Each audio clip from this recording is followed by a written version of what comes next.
Betty, okweyambula emisano okoze bwaki wali yambude. Wakirize olimba. Babyogera, jomitinga bantu ekiro, babyogera. Ensonga yakezizo omubaka HON.Nambooze ne Minisita Kamya ku programu ya NBS TV Morning Breeze kwe kwongera okutangaza ku nteekateeka y'okugaziya ekibuga Kampala. And it is you who is politicking. You have nothing to do with development. You are just hiding under this innocent document of the World Bank. Yeah, because that's what you Deception say, is what you are doing, Betty. And that is bad of you. I lived with you for so long. You were my role model.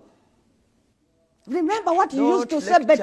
No, I'm lecturing you. I will lecture you. You will not because lecture me. you Please talked tell her to not to me lecture and me. I picked. Wabula babiri bano balemeddwa okukkaanya nga buli omu asonga mu munne okuzannya ebyobufuzi nga Nambooze agamba Kamya anoonyeza Pulezidenti Yoweri Museveni bululu so nga ne Kamya abadde alaga nga Nambooze bw'abadde ayogera ebya Swakaba.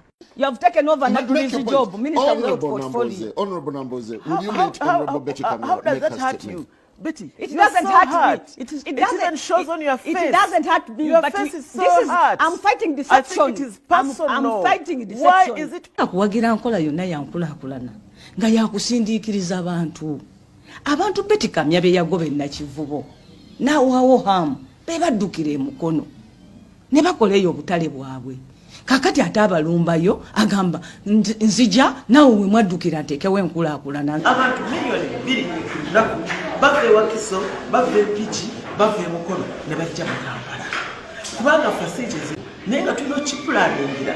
You bring that act, read in this Kampala capital city act. Minisita wa Kampala agamba kyebakola kiri mu mateeka erifuga KCCA eryayisibwa mu Parliament mu mwaka gwa 2010.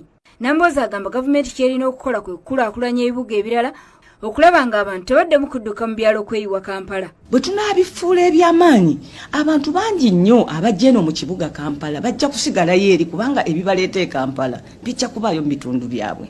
Agamba nti ekigendererwa kya kunafuya abannabyabufuzi ba Kampala nti era kino bulijjo kyekigendererwa kya President Museveni. How many times have the Lord Mayor invited you for councils and you have refused to go? He has not invited us. How for many study. times you bet Kamya? No. Now Bwe batuuse ku kakiiko akasibwawo okukola ku nsonga eno ne baddamu buto okwaka nga Nambooze alumiriza nti tekaliwo so nga Betty Kamya bino abadde abiwakanya. who are they? Betty, the board is there. It Board isn't. is there. It's not It there. is there. It's not It there. is there. And when I give you this book, you submitted this policy document to Parliament. Show me where you wrote about that board and how you are remunerating it. Show me. That is your document. Show me in that policy statement. Betty. Abantu bangi bakyewuunya engeri Kampala gy'agenda okuyingira mu bitundu ebimuliraanye ng'ensalo tezikyuse.